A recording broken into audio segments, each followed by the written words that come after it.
Bom dia, nossa aula de história hoje é sobre Revolução Industrial. A palavra revolução significa mudança, nesse caso, mudança no processo de produção. O primeiro período que nós vamos trabalhar vai ser o período do artesanato, mas podemos definir três estágios de transformação da matéria-prima em produto. O primeiro período é chamado de artesanato, o segundo de manufatura e o terceiro vai ser chamado de maquinofatura, ou se vocês quiserem falar, indústrias. Bom, no primeiro processo do artesanato, o artesão ele produzia sozinho um par de sapato e ele buscava matéria-prima, ele fazia um molde, ele costurava, colava. Quando o produto estava pronto, ele ia nas cidades para trocar o produto ou para vendê-lo. As pessoas nesse período, elas estavam se deslocando para a cidade para facilitar as trocas comerciais. O lucro do artesão era pequeno, porque ele demorava muito tempo para produzir de forma manual o sapato, e como era ele que fazia todas as etapas, o lucro era muito pequeno. E geralmente nesse período as pessoas tinham no máximo um par de sapato, os pobres, e os ricos geralmente tinham dois, um para trabalhar e outro para passear. Bom, isso não acontecia não só com sapato não, tá, gente? O período do artesanato eles também fabricavam roupas, panelas, cadeiras e inúmeros outros objetos, como roupas. Posteriormente, houve o emprego de máquinas simples, onde o artesão ele vai começar a querer alugar galpão para poder colocar a máquina. Lembrando que essas máquinas eram simples, mas eram máquinas que produziam mais do que de maneira manual, e ele também vai passar a contratar funcionários. E aí ele vai manter uma disciplina dos funcionários através do salário. Melhorou muito o processo de produção, porque no período da manufatura, o artesão, né, que tinha virado agora um burguês, ele tinha um lucro muito maior do que o período anterior. Com o aprimoramento das máquinas, com o avanço das máquinas, gera o que nós vamos falar agora, que é o período chamado de maquinofatura, ou seja, a Revolução Industrial, que surge aí, que dá força ao sistema capitalista, aquele sistema que visa o lucro. No período da maquinofatura, houve, né, o aperfeiçoamento que eu disse das máquinas, as máquinas capazes de produzir mais do que o trabalho manual, do que a máquina simples. Surgiu nesse período também a locomotiva a vapor. Surgiu também o maquinário têxtil, que eram as principais indústrias da Inglaterra. Bom, o sistema capitalista, ele é um sistema que explora o trabalhador. E com a Revolução Industrial, as pessoas trabalhavam mais de 12 horas, né? Isso no século XVIII. As condições de trabalho eram péssimas, eles ficavam 12 horas em pé, não podiam sentar para descansar. O trabalho era todo controlado pelo gerente o tempo todo.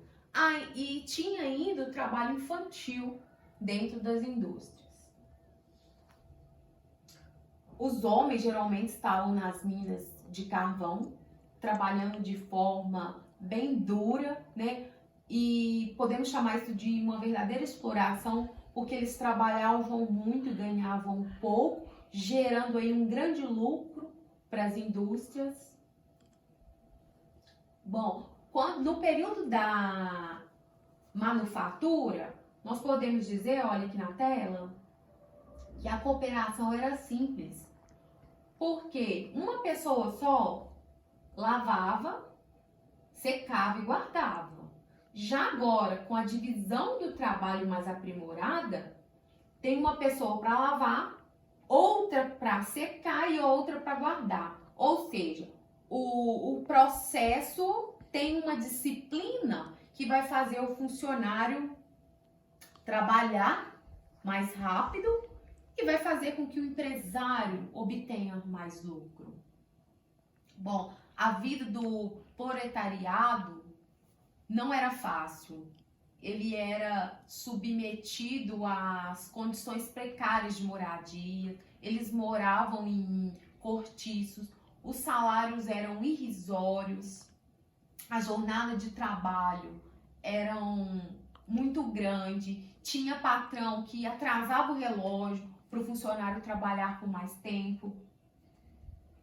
Bom, como um funcionário ele ficava, o tempo todo com a divisão do trabalho, por exemplo, aí, apertando o parafuso, então ele não sabia o que ele estava produzindo, o que era, de fato, o produto final. E esse daí, ele fala assim, então já que eu estou perto de se aposentar, então eu quero ver o que eu estou produzindo, porque eu trabalho há 30 anos aqui e não sei. Esse daí é um funcionário alienado, que está sendo explorado o tempo todo e que mantém uma disciplina de trabalho. E ele é constantemente vigiado pelo gerente. Bom, os impactos da Revolução Industrial foram grandes. Primeiro nas relações de trabalho, depois em relação ao meio ambiente. Por quê? O meio ambiente passou a ser visto só como um lugar para explorar recursos. E várias áreas foram desmatadas para que houvesse o plantio de matéria-prima. Porque a partir daí as indústrias vão precisar de matéria-prima, então elas vão levar a máquina também para o campo, para que o campo consiga atender a demanda das indústrias. Bom, várias pessoas ficaram com depressão por praticar trabalho alienado. Várias pessoas perderam seu trabalho no campo, ia para a cidade e não conseguia emprego. E dessa forma surgia a prostituição, o alcoolismo, os barulhos que as indústrias provocavam nas cidades eram muito grandes. E houve também o desenvolvimento ferroviário. Por quê? Para facilitar o escoamento de matéria-prima e de produto. Bom, houve resistência? Houve. Prova disso foi o movimento ludista. Foi um movimento no qual os funcionários, eles quebravam as máquinas. Mas tinha pena de morte, viu, gente? Os patrões, eles fizeram pena de morte para quem ousasse quebrar as máquinas, para acabar aí com esse movimento ludista. E houve também, uma associação de operários, que é chamado de cardista, que visava o quê? Melhorar as condições de trabalho dos funcionários na empresa. E aí, a partir daí, de forma bem lenta, foi surgindo o que nós chamamos hoje de sindicato. Bom, então vamos falar aí que a Revolução Industrial, ela é dividida em 3 períodos. Um chamado de Primeira Revolução Industrial, que é onde nós vamos ter... ela surgiu, primeiramente, a Primeira Revolução Industrial na Inglaterra. A Inglaterra é considerado o berço da atividade industrial.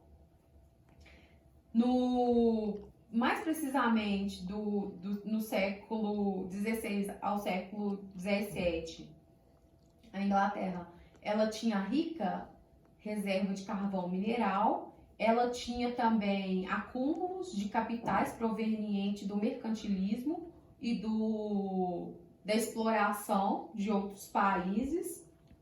Ela tinha também portos, para escoar as mercadorias. ela tinha mão de obra em excesso. Então, tudo isso facilitou para que ocorresse a primeira revolução industrial. E a principal fonte de energia utilizada era o carvão mineral e também eles utilizavam o minério de ferro. Já na segunda revolução industrial, a fonte de energia mais utilizada foi o petróleo e a eletricidade. E também houve, né, a transformação do ferro em aço. Houve a invenção aí do telefone e surgiu a metalurgia, a siderurgia, indústrias de automóveis. O trabalhador na segunda revolução industrial é um trabalhador alienado, ocorre a produção em série, ou seja, se produz muito em pouco tempo. A tarefa dos trabalhadores é repetitiva, o que causa grande ansiedade nos trabalhadores, depressão. E nós temos aí o que nós chamamos também de terceira revolução industrial, que ocorre no século XX, né? E tem aí a invenção do computador, já são utilizadas mais fontes de energia renováveis. Temos o avanço da informática, das telecomunicações, da robótica, da biotecnologia. Já tem o emprego de mão de obra terceirizado, que é aquela mão de obra no qual você contrata uma empresa para te fornecer os funcionários, e aí todo o custo de admissão e demissão fica por conta dessa empresa. Tem também o funcionário temporário, autônomo. Passa a ter também a demanda por um profissional criativo e inovador, porque agora quem opera as máquinas, quem liga e desliga as máquinas, são os computadores. Então, o funcionário, ele perde o emprego que ele tinha, aquele emprego de ficar fazendo tarefas repetitivas, porque quem faz tudo agora são as máquinas dentro das indústrias. Então, o homem, ele é completamente substituído pela máquina. E na terceira revolução, a demanda passa a ser por um funcionário criativo e inovador, aquele que pensa, aquele que faz diferente, que faz a empresa ter mais lucro. A demanda por esses funcionários é cada dia que passa maior. E o lema das indústrias na terceira revolução industrial era evitar estoque, porque o lucro tem que ser grande. Então não vamos acumular peças, não vamos acumular produtos, porque o nosso lema tem que ser ganhar. Então essa foi a nossa aula de hoje e vamos fazer agora as nossas atividades.